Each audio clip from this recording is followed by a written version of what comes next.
wonder what happens if we play with his speed variable. So he dawdles a bit at the moment, but maybe let's just give him like 30 speed and he's like, ah! Okay everyone, let's get stuck into the second part of this chicken animation tutorial. So, it looks a little bit different since I left you in the first one. I just added a little bit of a background, some nicer terrain, and a few assets I could work with. If you're looking to pick these up, it's all just from the pixel art platformer. It's a really, really nice and clean asset pack. The asset's high quality. It's free as well, so it's nice and simple to just sort of pick up, drop into a game, and build your own little world. The terrain as well comes in all these little parts, so you can really build out a platformer as well. It doesn't have to just be a drag and drop version of things. So I've got this all wrapped up inside of my world prefab here and broken down into, the ground, top layers, grass, etc., etc. Props for all the different lamps and game objects in here.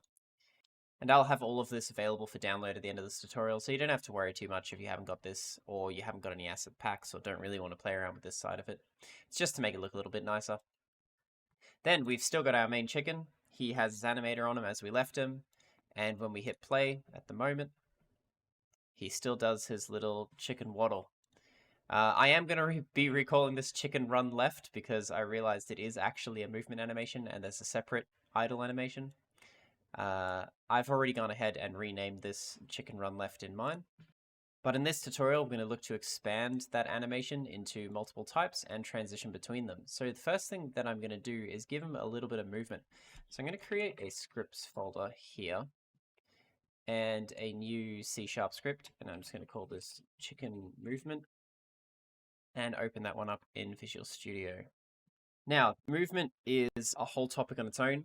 I'm only going to be using a very basic way to control the character, moving left and right, because we are looking at this being a little 2D platformer chicken.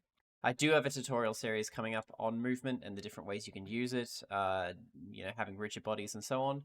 But for now, it's just going to be a basic. Hold A, he moves left. Hold D, he moves right. And we also want to make sure that the animations reflect this as we go. Okay, so for my movement in here, I'm going to use a public integer and I'm going to name it speed. This will be what we multiply our movement by so that it knows how fast to walk.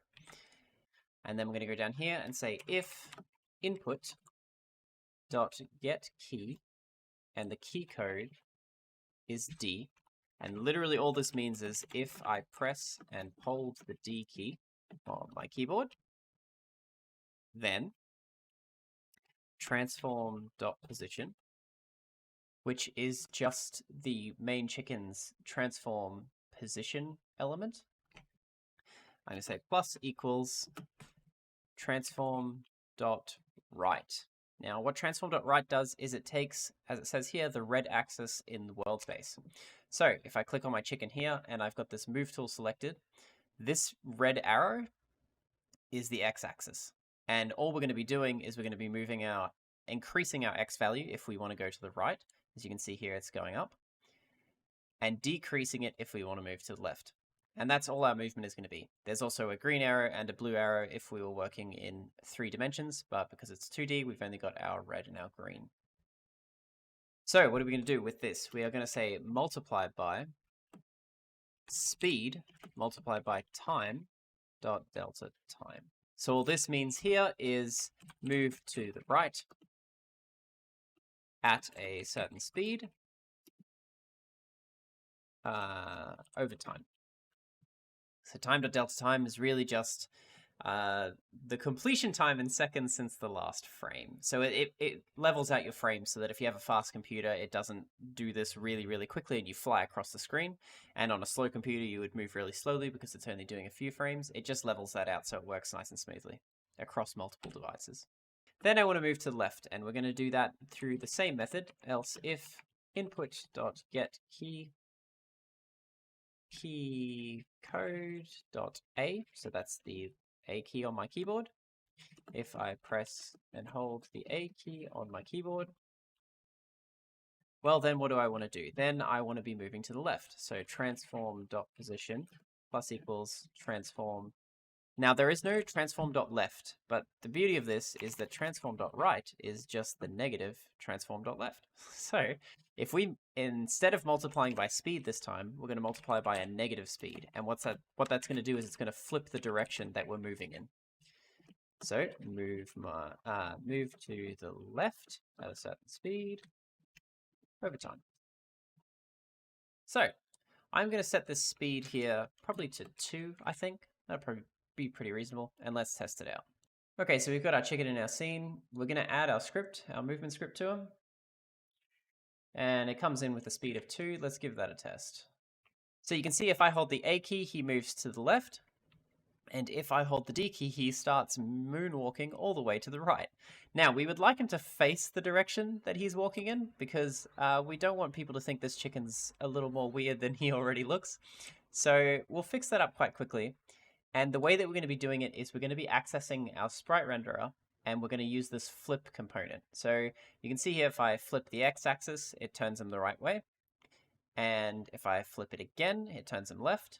If I flip Y, he would go upside down, but we're not going to be doing that because, well, it doesn't make any sense. Maybe if he dies later on. Okay, so now let's make him flip. What we're going to do is we're going to add a public variable. It's going to be a public sprite renderer because we're going to be accessing our sprite renderer. I'm going to name it my chicken sprite just because that's quite descriptive.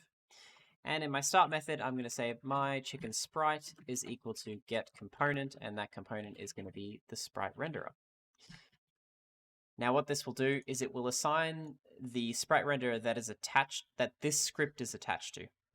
So because I'm just saying get component, technically that means this .get component, but it's a bit redundant to be typing that. Now what we can do is we can say my chicken sprite.flip x is equal to true. So this is when remember when I'm walking to the right, I want to flip the x-axis because he's normally facing left. And then when he walks right, what I'm going to do is say my chicken flip x and make that one false. And now we jump into our game again, hit play. We can see that chicken walks left and chicken walks right and flips. That's great. Okay, now we've got our little basic movement down. The only other thing that we have here that's a little bit of an issue is that our chicken can just leave. Now we don't want that. Really simple way to do this is just to child the camera to the chicken, so that when the chicken moves its transform, the camera moves along with it. So we can see here, now he stays centered to the camera, which is great. Next thing we're going to do is create some animations. So we've got this main chicken here. So if I click on my chicken and I click this little main chicken section, we can see that we've only got our one chicken run left that happens on entry, and that just stays there. This is actually, remember, our chicken run left and right because we're just flipping that animation. So all that we really need is a chicken idle animation. So if we expand our little tile sheet section that we've got here, which is our chicken, and I'm just going to double click this to open it up. The one that we're going to be using as our idle animation is him crouching and then standing back up. So that'll be 0, 1, 2, 3. So we're going to be using 4, 5, 6, and 7 on this list here. So that will be 4. You can see it up here. 5, 6, 7. And then we'll go back to the first one. So animation, click on my chicken. I'm going to create a new clip, and I'm going to call this chicken idle. We'll drop it into our animations folder. And now we've got a new one. Then we're going to hit record, and we're going to be dragging in animation number 4 onto our chicken. At point 1, we'll drag in 5. At point 2, we'll drag in 6. Point 3, we'll drag in 7. And now just to get back to the very first frame, because he isn't quite standing here, I'm going to drag in number 4 again. So he'll end on the frame that he starts on, and it will just look a little bit smoother when it plays. So if I stop recording now and I hit play, I might just move him a little bit away from the grass so we can see him. He does his crouch and his stand, and that looks great. Quite funny. So he's going to be doing this little bobbing action whenever he's idling now. Okay, so now if I jump over to my animator, what you'll see is I've got this chicken run left that happens as soon as you start the scene, and this chicken idle. But the chicken idle's not connected to anything, so it doesn't really work just yet. The first thing we can do is we're going to make this the default state. So what this means is when I hit play from now on, the chicken is going to be doing his idle animation first, rather than walking straight away. But now I need to have him be able to walk. So we're going to make a transition from our chicken idle into our chicken run left. And then obviously, once he's finished running, I need him to be able to stop running and go back to idling again. So we're going to make a transition back to chicken idle. Then we're going to need to have a condition for when we actually want to be idling and when we want to be running. So in this parameters section in the animator, I'm going to click plus, I'm going to make a bool, and I'm going to call it isWalking.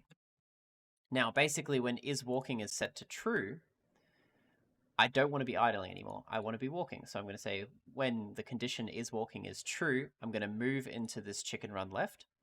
And when the condition isWalking is set to false, then I'm going to move back to idling. Now we need a way to actually trigger this to happen. So we're going to be doing that inside of our code. And that's going to be done when inside of this update method here. So if I'm either holding D or I'm holding A, I want to be setting isWalking to true. And to do that, I need to access my animator. So this animator that we've just created, I'm just going to call this my chicken animator. And again, I'm going to grab that component, my chicken animator, get component, and that's just the animator that is on this chicken. Oops. Then I'm going to say my chicken animator dot set bool, and that's not the one we're looking for. It can take an ID, but we're going to take it a string name instead. So I'm going to say isWalking, and keep in mind here that this string needs to match exactly what you've decided to name it here. So I've got lowercase is and then a capital W for walking, all is one word. And then I'm going to be setting this to true. And then I want the same to be happening when I'm walking right. So set bool again. isWalking is set to true. And now remember, if I'm not pressing anything, I need it to be set back to false. So we're going to have one more else if in here. It's actually just going to be an else in this case because I don't need any other condition assigned to it. And I'm just going to say my chicken animator dot set bool isWalking is going to be set to false. So anytime I am walking, it's going to be true. And if I'm not walking, it's going to be false. Giving it a sec to load. Now we're going to hit play and we're going to see how this works. So I've got this animator open as well so you can see it because you can see the animation it's running through. So he's idling, that's good, which is what we want because I'm not moving. I decide to move to the left and he starts walking. I stop and then he moves to idle animation again. Now what you'll see there is there's this little bit of frame between when he's walking and when he's idling, and I can potentially move when it doesn't really make sense for him to move. Like he'll look like he's idling, but he'll start walking left like there.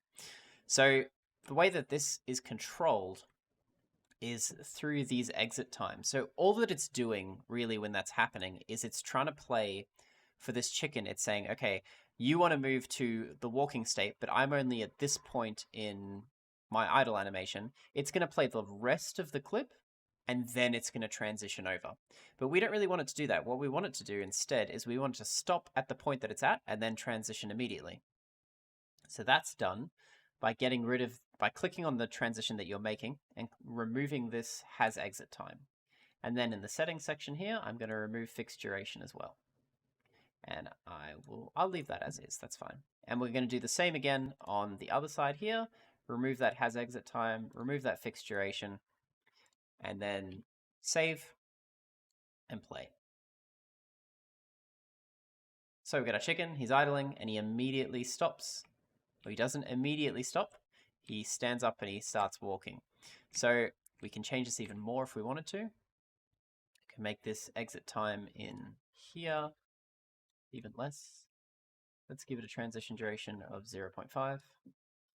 And we'll do the same on this side. And this will be pretty unnoticeable.